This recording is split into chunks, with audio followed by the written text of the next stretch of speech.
Саламатсыздарбы? Сиздер Агроайым, Агро жаштар долбоорунун алкагында чыгып жаткан Агроайым подкастын көрө баштадыңыздар. Аны мен Бахар Хакимова алып барам. Бизде бүгүн конокто мурдагы экономика министри, ишкер, коомдук ишмер Эмиль Үмүталиев бар. Саламатсызбы, Эмиль агай? Кош келипсиз студиябызга. Биз бүгүн ушул бизнес жөнүндө сөз кылалы, бизнес түшүнүгүн берсек да, бул эмне, миссиясы эмнеде, кантип бир ийгиликтүү бир стратегия жасса болот? Анткени бизнес башташ керек эле деп айтпаган адам болбосо керек бүгүнкү күндө. Менин оюмча эң керектүү суроо, эң жакшы суроо. Анткени көп жылдардан бери кээ бир ишкерлик кылам дегендер төрөлөй электе эле 90-жылы араң СССР мезгилинде биринчи жолу уруксаат берилген ишкерлик кылууга, бизнес ачууга. Ал мыйзамдын аты о малых предприятиях деп аталган. Ошол мезгилде биз дагы ишкерликти баштаганбыз. Бул мыйзамдуу расмий түрдө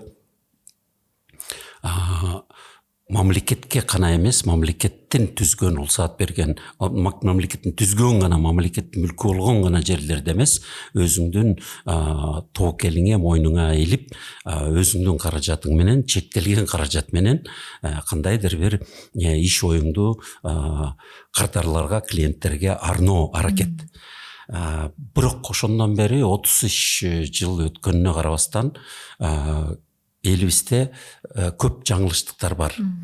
Ошол кезде СССР мезгилинде жеке менчикке тыюу салынып, жеке соода, жеке ишкерликке тыюу салынган мезгилде ишкерлик кылгандардын баары жаман көрсөтүлүп, анан ошол өз мүлкү менен тобокел кылгандарды көпөстөр деп атап, кулактар деп атап, ар кандай жаманаттуу сөздөргө келтирип, анан элге жеккөрдүрүп койгонда, акчаны дагы, соодагерликти дагы, жана ошол тобокелди өз мойнуна ала алган кишилерди. Бүгүнкү күнгө чейин биз бир калпта, бир ойдо эмеспиз. Биз таза ишкерликти тергеп, талдап, таанып, урматтаганды үйрөнө элекпиз. Биз көбүнчө уурлардын сөзүнө көнүп, коррупция деген сөз бул ошо башкалардын акысын жеген, коомдук мамлекеттик күчкө таянып, башкалардан көмүскө акча талап кылгандардын оюндарына көнүп, аралашып, бардыгыбыз эле ошолордон үйрөнүп кеткендейбиз да. Бергенди да үйрөнүп бүтүптүрбүз, алганды да үйрөнүп бүтүптүрбүз. Жана бизнес деп көпчүлүгү ошол акчаны бюджеттен же элдин маанайынан, элдин акысынан сууруп алып чыгууну бизнес деп атагандар дагы өтө көп болуп кетти арабызда. Өздөрү ошону кылганы ар кандай чоң деңгээлде, орто деңгээлде болгону аз келгенсип, майда деңгээлде ага макулдук болуп аралашып кеткендер, жана ошентип жашагандарды биз кандайдыр бир тааныгыбыз келбей, керек болсо өздөрүнүн балдарын да ошого аралашканга түрткү кылгандарыбыз өтө көп болуп кетти. Бул өкүнүчтүү, бул улутка, келечегине эң чоң залакасын келтире баштаганы деле көрүнө, бирок келечекти кыскартып, мындай элдин өнүгүүсүнөн алыстатып атканы дагы биз үчүн чоң коркунуч, коомдук талкуу болбой турат. Коррупция деген сөздөрүбүз өтө абстрактуу болуп кетти. Анын терең маңызы улуттук баалуулуктарга, улуттук мураска каршылык келип атканы менен ишибиз жок болгону өкүнүчтүү.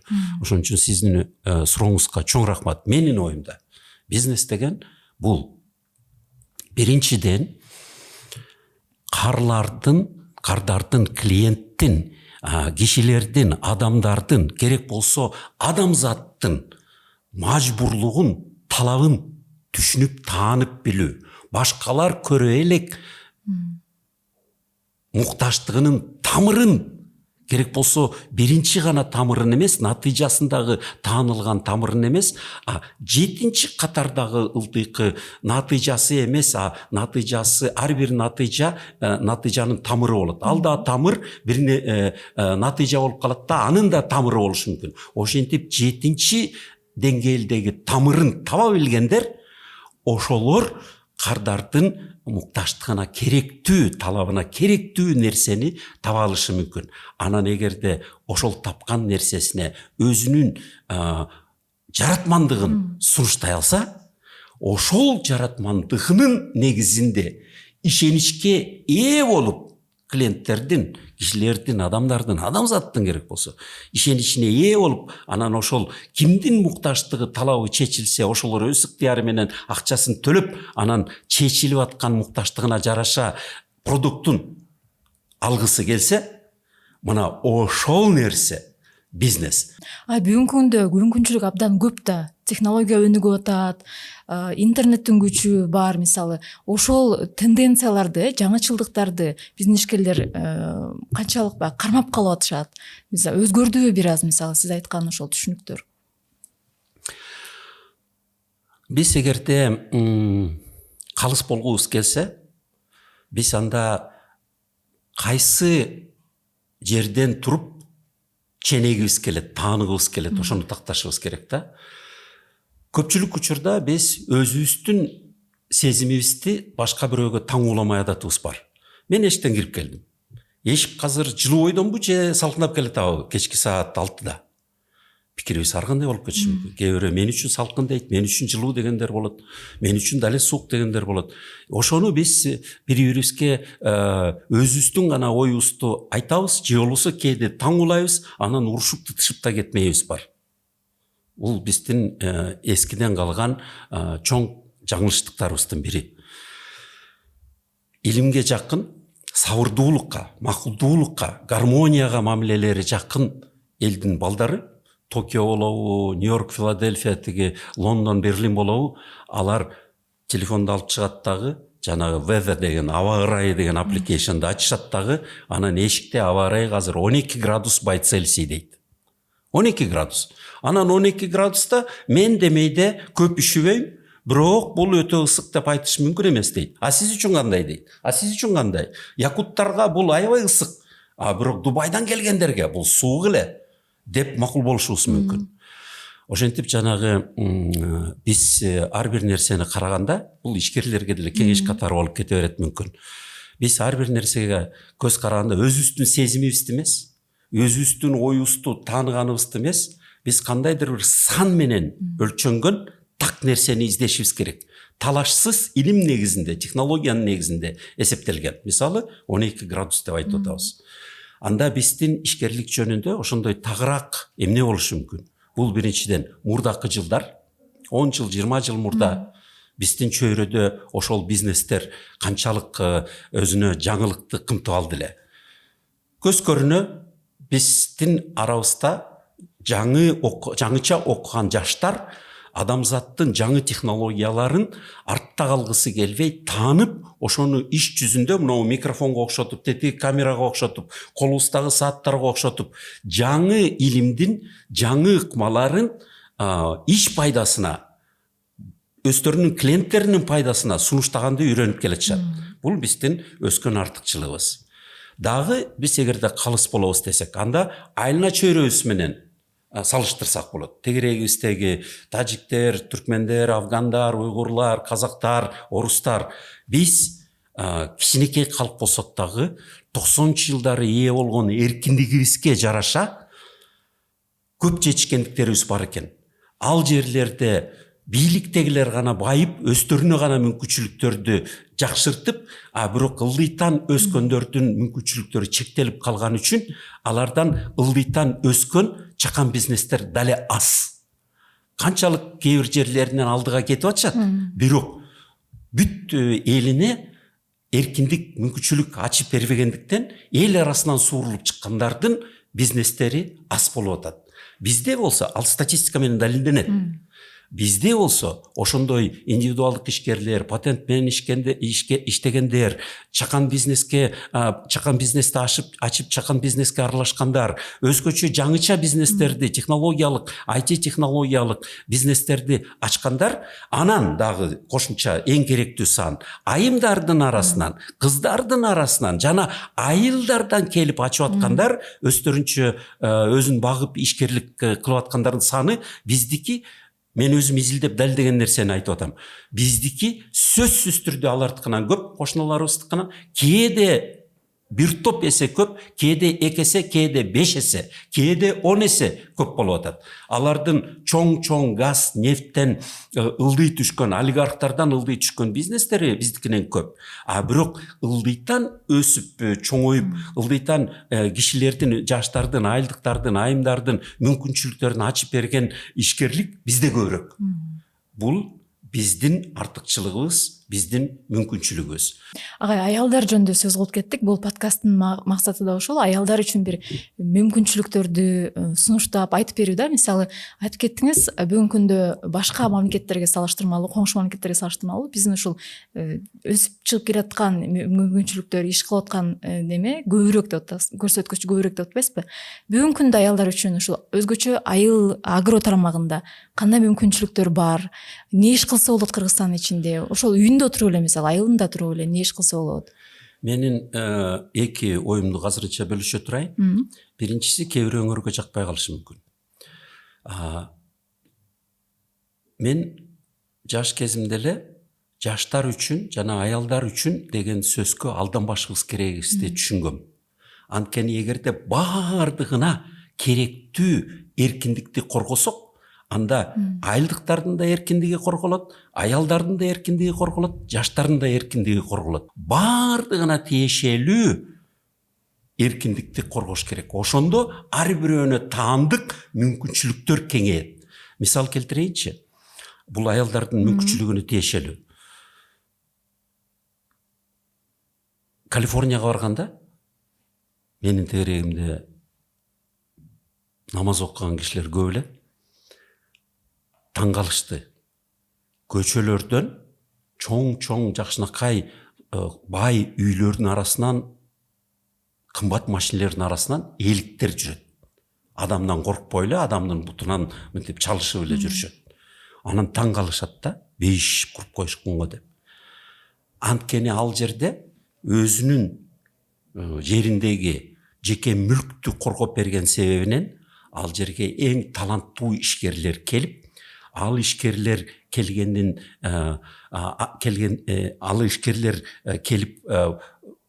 мамлекеттин да аракети, ишкерлердин да аракетинен өздөрүнүн кишилеринин мукташтыгына керектүү жаратмандык гана эмес, керек болсо мигранттарды да коргоп берген, туристтерди дагы коргоп берген, жана жаныбарларды дагы коргоп берген шарт. Эми Берлинде жаныбарлар гана эмес, ар бир бак, биздин көчөдөгү басып жүргөн кишилерибиз эмес, мен ушунчалык коопсуздугум анчалык корголбогон жерде, Бишкектин көчөсүнөн, ушу Исанов көчөсүнөн эле азыр эле айтып бердим, 1,5 күн мурда кандай бир чабуулга көңүлүмдү ооруткан бир оройлукка туш келгенимде. Берлинде бактар корголгон. Бактарга эч ким кол сала албайт. Биздин кыздарга кол салгандай бакка кол сала албайт Берлинден эч ким. Анысы аз келгенсип көп жыл өтүп кетти. Ошол эле Германия жөргөмүштөрдү өлтүргөнгө 300 евро айып салып койгон. Бул эмнени билгизет? Ал жерден полиция издеп жүрбөйт тиги жөргөмүштү ким өлтүрүп атат деп. Ал мыйзам коомчулукка кабар. Коомчулук аны кабыл алды дагы, энеталары балдарын, баягы биз балдардын жөргөмүштү көрүп кызыгып артынан барып тепсеп койсо унчукпайбыз да. Алардын энетасы жок тийбей эле кой. Бул жаратылыштын мүчөсү, сага коркунуч келтирген жок. Жаратылыш менен гармонияда жашайлы, адагы жашасын деп үйрөтүшөт. Мугалимдери дагы атайын сабактарды арнап үйрөтүшөт. Ошон үчүн ал жердин кичинекей балдарынын аң сезими жөргөмүшкө дагы кол салбайлы, жөргөмүштү дагы өлтүрбөйлү. Бак эмес, тиги жаныбар эмес, же болбосо мигрант эмес, турист эмес, өзүбүздүн жаран эмес, кыздар, аялдар эмес. Эч кимисинин өмүрүнө биз кол тийгизбейли, кол салбайлы, биздин акыбыз жок деп ошондой маанайда эне эмчеги менен бирге ошол дүйнөнү таанып, ошол дүйнөгө ошондой гумандуу мамилеси менен өсүп чоңоюшат экен. Эми ошентип биз ал бир жагынан ошол көз карашты карманып тереңирээк түшүнүшүбүз керек. Экинчиден, ооба, бүгүнкү шартты алсак, бизден эң көбүрөөк чектелип калган бул кыздар менен аялдар. Эгерде реалисттик көз караш менен карасак, актуалдуу мүмкүнчүлүктөр десек, кыздар, аялдар жана жаштар жана айылдыктар бүгүнкү орой шартта көмүскө экономика, коррупция күчөп турган мезгилде кайсы жерлерди тандаш керегин терең ойлош керек. Бардыгы эле аралашып ошол жерде жүргөн жерлерден этиятташ керек дагы. Эч ким таамай элек нишаларды издеш керек. Ошо кантип тапсалат өзүңдүн нишаңды? Ал нишалар сөзсүз түрдө орой күчкө таянгандарга тааныла элек нишалар. Ал илим нишасы. Эгерде азыр айылдык болобу, шаардык болобу, жаштар, айымдар, кыздар TEDx'ти уга берсе күнүнө, TEDx'тен сөздөр 15 эле мүнөт. Күнүнө жок дегенде 15 мүнөт TEDx'ти укса, ал жерде дүйнөгө таандык эң алдыңкы илимдердин жуга турган нерселерин таанытып турушат. Ошол жерден келечектин мукташтыгын таанып алууга мүмкүнчүлүк болот. Күнүнө 15 мүнөт TEDx'ти уккан кыз ал 340-350 жаңылыкты уга алат. Ал жаңылыктар технологияга, аграга, бизнеске, адамдын өнүгүүсүнө, коомчулуктун өнүгүүсүнө бардык жагынан, бардык түрлүү алдыңкы илимдер болгондо дагы ал илимдердин бүгүнкү күндө технологияга же инновейшнге, бизнес аркылуу мукташтыктардын, кишилердин мукташтыктарынын чечилүүчү жолдору ачылып берет керек болсо, жакшылап терең уккан кишиге. Анын аркасынан ошол жерден башкалар таанымак түгүр, өзгөчө орой күч жолун торой турган, кара күчкө таянгандар жакында биле албаган жаңылыктар ошол жерден ачылып берет. Ал жер сөзсүз түрдө илим менен жанаша келаткан жаңылык мүмкүнчүлүктөрү, алар келечекте жакшы түшүм бере турган бизнес болмок түгүр, ошол кара күчтөрдөн алысыраак алдыда турган шарт мүмкүнчүлүк болуп берет. Ошол жерден билимдүүлөр акылына, илимге жана өзүнүн инновейшн кара күчтөн алыс болгум келет, коррупциядан алыс болгум келет, көмүскөдөн алыс болгум келет жана кыса турган, кемсинте турган күчтөрдөн алысыраак тургум келет дегендер ошол илимдин жаратмандыкка түшүмү жакындап калган, TEDx аркылуу таанылган нерселерди жуктуруп алып, ошол жерден нишасын таап кетүүгө толук мүмкүнчүлүгү бар. Ошон үчүн мен көп жылдан бери кеңешим, ар бирөөбүз эртең менен ойгонгондо биринчи ирет жанагы мессенджер, WhatsApp'ты ача коет эмеспизби? Эгерде ошондо мурда TEDx'ти ачып 15 мүнөтүн тиш жууп атканда 15 мүнөт TEDx'ти угуп койсок, же болбосо андан кийин дагы чай ичип атып дагы бир 15 мүнөттү угуп койсок, кулагыбыз менен эле көзүбүздү алаксытпай, көзүбүздү кофеден тартпайлы. Ошондо жылына 600-700 эң алдыңкы кабардар болуп, биз Нью-Йоркто жашаган, Токиодо жашаган, Лондондо жашаган жаштардан артта калбайбыз. Агай, аялдардын бизнеси жөнүндө дагы кошумча суроо. Мисалы буга чейин түшүнүктөр болуп келген, ушундай аял иш кыла албайт, үй бүлөсүн баксын, үйдө отурсун дегенчи. Бүгүнкү күндө ошол түшүнүктөр өзгөрдүбү кичине? Аялдардын бизнесинин потенциалы кандай болуп жатат? Анан ошого кошумча эле бир жеке аялдарга кандай кеңеш берет элеңиз? Иш агро тарамагында өзгөчө. Биздин өзгөчө аялга тиешелүү, аял үчүн арналган сөз. Бирок бул бардыгыбызга тиешелүү. Айылдыктар, жаштар, бүт эле Кыргыз элине. Биздин эки вирусубуз бар. Ойгонгондо айла жок деп ойгонот экенбиз, кечинде бардыгыбыздын кулдугубуз бар деп сүйлөйт экенбиз. Ушул эки сөз тең бизди көз каранды кылып мүмкүнчүлүктөрүбүздү чектейт. Ага тескери баягы ой эркиндигинен чектелгендер ким десек, талкуунун аркасынан Түндүк Корея болуп чыгат. Сөз эркиндигинен чектелген кимдер десек, талкуунун аркасынан Түркмения келип чыгат. Сөз эркиндиги жарым-жартылай бар, бирок иш кадамын жасай албаган ким десек, кыргыз деп айтып чыгышат. Жаштардын талкуусун бөлүшүп атам.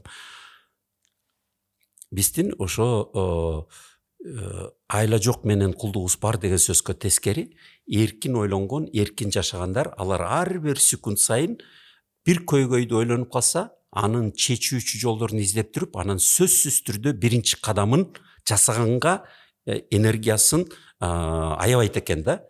Кадам жасаганды билет экен. Анын сөзү мындай деп айтылат: start where you are, do what you can, use what you have деп. Турган жериңен башта, колуңан келген нерсени жаса, жана болгон нерсени колдон деп. Ошон үчүн ар бир аялдын колунда сөзсүз түрдө турган жеринен жасай турган, колунан келе турган нерсени жасай турган, жана колунда болгон нерсени колдоно турган нерселер жетиштүү. Маселе ой эркиндигинде, жана өзү менен өзү сүйлөшөбү же бирөө менен кеңешеби, акыл алмашабы, акылдашабы, сөз эркиндигинде, жана ошол биринчи кадамды жасаганга эркинде. Эң негизгиси ушул. Анан кийин бул эркектин жумушу, анан бул иште тигиндей тоскоол бар, анан бул ишке эл эмне дейт, анан бул иш жөнүндө менин кайын журтум эмне дейт, анан мен балдарымды кандай багат элем. Мүмкүн ошол аркылуу сен балдарыңды андан да татыктуу багасың. Ошентип баягы үй бүлөгө, үй шартына шылтоо кылбай, өзүнүн мүмкүнчүлүктөрүн чексиз деп таанып, андан көрөк ошол өз балдарына таандык кыла турган мүмкүнчүлүктөрдү кеңири түшүнүп, жана башка адамзаттын, мен бир үй бүлөнүн гана энеси эмесмин, мен керек болсо көп могул бүт көчөнүн энесимин, мен могул бүт көчөнүн улуу эжесимин, мен могул өлкөнүн энеси, эжеси болуп берем, мен адамзатка эжелик таасиримди тааныта алам деп көбүрөөк кишини өзүнүн үй бүлөсүндөй көрүп, энелик насаатын, эжелик насаатын, кыздык урматын көбүрөөк кишиге арнагысы келсе, ошондо ошол күчкө толот дагы, анан ошол жаратмандыгы баарына жугат, анан кийин баягы бирдеме дейт деген эл керек болсо ошолор келип туруп, анан урматтап, чөгөлөп, сиз деп сүйлөп калат. Жумуш ордун сурап калышы. Жумуш ордун дагы сурап калышы мүмкүн, карчап сурап. Ошон үчүн канчалык бийигирээк деңгээлдеги think globally, act locally деген сөз бар. Глобалдуу ойлон. Чакан гана чөйрөнү, чакан гана адресиңди ойлобой, глобалдуу көбүрөөк кишиге таандык болгон ойго толоюн, жана менин жаратмандыгым көбүрөөк кишиге жуккудай, көбүрөөк кишинин мажбурлугун аткаргыдай болсун десе, анда жер казабы, бак тигеби, мал багабы, төшөк тигеби айырмасы жок. Бардыгын тең. Биринчиден TEDx аркылуу илимдин алдыңкы жетишкендиктерин таанып алганга аракет кылыш керек башкалардан мурда, жана көбүрөөк кишиге таандык болгон глобалдуу ойго ээ болуш керек дагы. Анан көбүрөөк кишиге эмгегимди арнайм деген киши сөзсүз түрдө эң акыркы чеги болбогон, бирок бер жактагы бийик чектеги жетишкендиктерге ээ боло алат. Анан кийин ошол элдин урматы көтөрүп кетет. Бизнести өстөр эле мындай толкунга окшоп көтөрө берет. Бизнес деген бул башкалардын ишеничи. Бизнес деген бул мамиле. Жашоо өзү бул мамиле. Бирок мамиленин ар кандай түрү бар да. Бирөөнүн акысын жеген мамиле, аны четке кагалы. Бирөөнүн көйгөйүн түшүнө билем. Талабына жооп бергидей жаратмандык кылам. Мажбур болгон нерселерин изденип башкалардын алдында чече билем деген ишкерлик бул адамзаттын урматына ээ болгон ишкерлик. Анан ошондой ишкерлик табылганда сөзсүз түрдө эл өзү эле ишеничинин аркасынан өзүнүн акчасын берип, анын ордуна ошо жаратмандыктын продуктун алып, анан мындай көтөрүп кете берет. Элдин агымы ошол бизнести көтөрөт. Бүгүнкү күндө ушул сиз айтып аткан ошол потенциал, ушундай мүмкүнчүлүк, умтулуу, изденүү сиздин байкооңуз боюнча барбы? Кандай абалда, кандай деңгээлде? Бар. Сиз деле, мен деле тааныган Динара Руслан IT тармагында, Рыскүл Акимжан агро тармагында көп андай айымдар. Азыр биз эгерде атай баштасак, бирөөнү таарынтып алабыз. Ошон үчүн чектелип, сиз мени чектемиш болуп койгула, мен токтоп калайын да, башкаларды таарынтып албайлы. Анан агай, мисалы сиз өзүңүз боюнча сурагым келип атат да, бир жашооңузда ошол ишкердигиңизде эң чоң кетирип алдым окшойт деген катачылыгыңыз кандай катачылык кетирип алдым деп ойлойсуз? Бизге ушул да кызык. Таарынбасаңыз, ушул суроого кээде мени тартышат катачылыктар жөнүндө сөз кылганга. Менин пикирим, мен өзүм катачылыктарга чөкпөйм, андан сабак алганды үйрөнгөм, бирок чөкпөгөндү үйрөнгөм. Ошо ким катачылыктардан сабагын алып, бирок чөкпөгөндү үйрөнсө, ошол алдыда болот сөзсүз түрдө. Бизди угаткандарга дагы ошо маанилүү болот да. Ошол катачылыктан кантип Мен макул эмесмин. Эмнеге дегенде, биз ошондо жана катачылыктар ансы деле таанылып калкып турат. Аны эгерде акылың жетсе, тааны көр, ошондон натыйжа чыгар. Бирок ага чөкпө деген кеңешим, биз өтө ошону мыжыга бербейли да. Бул мазохизмге окшош нерсе. Убакыт коротпойлабы? Макул, анда бүгүнкү күндө дүйнөлүк башка дүйнө өлкөлөрүндө бизнес кандай багытта кетип жатат? Акыркы тенденциялар, акыркы трендтер эмнелер болуп атат? Доордун талабына жараша бүгүн IT тармагы же болбосо диджитал тармагы бул компьютер, интернеттин тили. Бул жерде биз көпчүлүгүбүз түшүнүп калдык азыр. Балдарды сөзсүз түрдө интернеттен коргош керек деген сөз бул жалган сөз менин оюмча. Балдарды интернет дүйнөсүндө өзүнүн ден соолугуна жабыркоосуз, бирок сүзгөндү, терең сүзгөндү, алыс сүзгөндү шарт болуш керек энеталар тарабынан. Ошондо алар алдыңкылардын арасында болот. Анткени келечектеги доор ал интернет доору. Бүгүн эле башталып калды. Ким интернетти тааныбаса, ал артта. Ал араба менен жүргөндөй да, деги самолеттер учуп аткан мезгилде араба менен жүргөндөр ошо интернеттен дале баш тартып аткандар. Биздин балдарыбыз эң алдыңкыларда болуп, космос мейкинине көз салгандай, интернетте эң ийгиликтүү сүзүүчүлөр, интернет мейкининде эң ийгиликтүү сүзүүчүлөр болуш керек. Бирок ден соолугун коргош, чектөөсүз, бирок кандайдыр бир диджитал гигиена деп коет бул, санариптик гигиена. Андан ден соолугу жабыркап калбаса, ал башка маселе, ал этияттоо аракет кана, чектөө эмес, этияттоо аракет.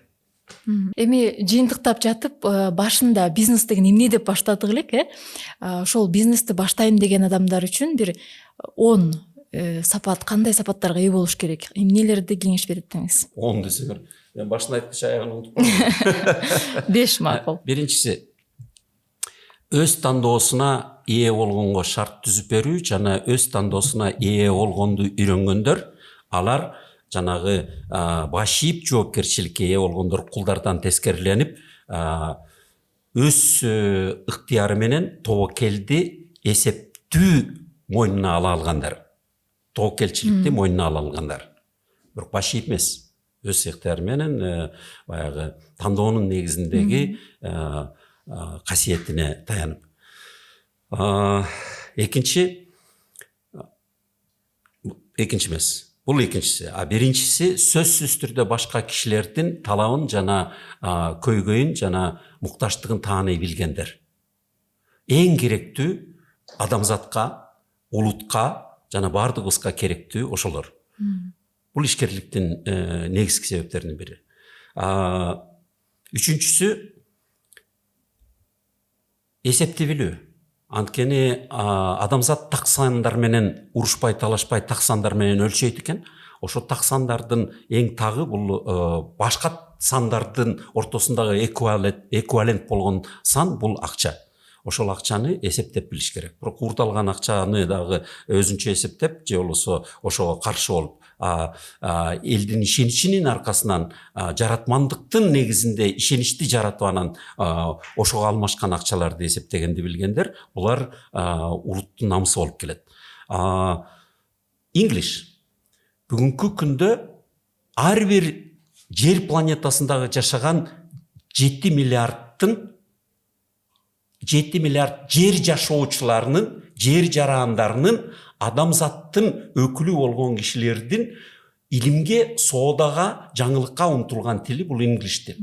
Ошон үчүн English эне тил деп алдыңкы элдер, алдыңкы орундардагы илимдин, билимдин, сооданын аркасынан жетишкендер, алар English тилди эне тилим деп эле эсептеп калышты.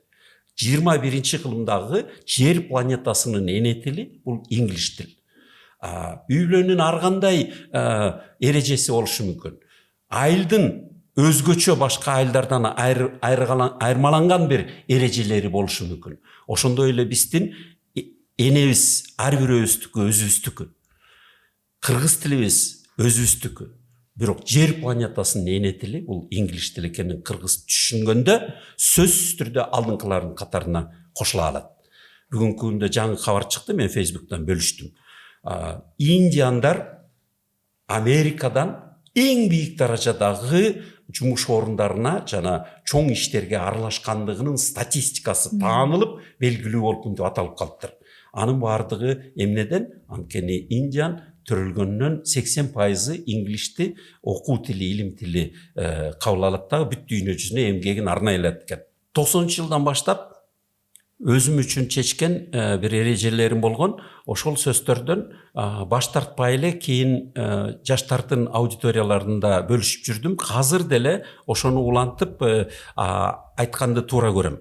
Бул биздин эң негизги 3 тилди билишибиз керек экени сөзсүз керектүү. Биринчиси айтып кеттик, акча тили жөнүндө, эсеп тили жөнүндө. Экинчиси инглиш жөнүндө дагы айтып кеттик. Үчүнчүсү башынан сөз башталган бул интернет мейкиндиги, интернет тили. Интернеттин бүгүнкү күндө интернетке биздин жолубузду ачуу, бул компьютер болобу, айфондор, самсунгдар, гуглдар болобу, иши кылып интернеттин тилин тааныткан жана интернет тили аркылуу бизди бири-бирибиз менен байланыштырган IT девайстар, IT ыкмалар. Сөз түрдө ушул 3 тил эсибизде болушу керек. Анан усаат берсеңиз, мен биздин бардык эле элдерге өзгөчө коммунисттик тоталитарлык режимден башы суурулуп чыгып келаткан элдерге жок дегенди үйрөнүшүбүз керек да. Жок дегенди үйрөнмөйүнчө жеке турмушунда, ишкерликте биз жабыркоочу болобуз. Жеке турмушунда жок дегенди билбегендер, алар кыз болсо уурдалат экен, эркек балдар болсо тонолот экен, ишкер болсо карызга берип коюп жоготот экен. Жок дегенди билген гана киши жок дегенди аныктап, өзүнө биринчи ирет аныктап, анан башкаларга да аныктап жок бергенди билгендер, алар орундуу сарптай алат экен, орундуу жумшай алат экен, орундуу инвестмент кыла алат экен. Дагы бир кеңешим бар. Мен эч качан акчаны чыгаша деп эсептебейм. 1 тыйын болобу, 10 сом болобу, $1000 болобу, ал сөзсүз түрдө жанагы эккен бактай түшүмүн бере турган жерге сайыш керек. Картошканы өспөй турган жерге эч ким тикпейт. Өсө турган жерге тигет. Ошондой эле акчаны өсө турган, ишеничиң толук болуп өсө турган жерге бермейинче, калган нерсенин баары ысырапчылык, жоготуу жана башкаларга зыян келтирүү. Эгерде өзүңө дагы, башкаларга дагы зыяндын ордуна пайдасы көбөйсүн десең, сөзсүз түрдө жана бакты тиге турган жерди издеп табындагандай, ошондой эле ар бир сом, ар бир доллар бул чыгаша эмес, инвестмент катары эсептелиш керек. Эгерде инвестмент катары эсимде болбосо, мен андан баш тартам. Өзүмө жок деп коем. Эмне мырза, сизге терең ыраазычылык билдиребиз. Убактыңызды бөлүп, студиябызга келип, абдан керектүү, пайдалуу маалыматтарды, кызыктуу маалыматтарды айтып бердиңиз. Ыраазычылык билдиребиз келгениңиз үчүн. Чакырганыңыздарга рахмат. Бардык айымдарга, бардык жаштарга, бардык айылдыктарга биздин мүмкүнчүлүктөрүбүз бардыгыбыздыкы тең болсун. Калыс шартта жашайлы жана жаратмандыктын ак жолун тандайлы. Чоң рахмат. Сиздер Агроайым, Агро жаштар долбоорунун алкагында Агроайым подкастын көрдүңүздөр. Аны мен Бахар Хакимова алып бардым. Аман туруңуздар.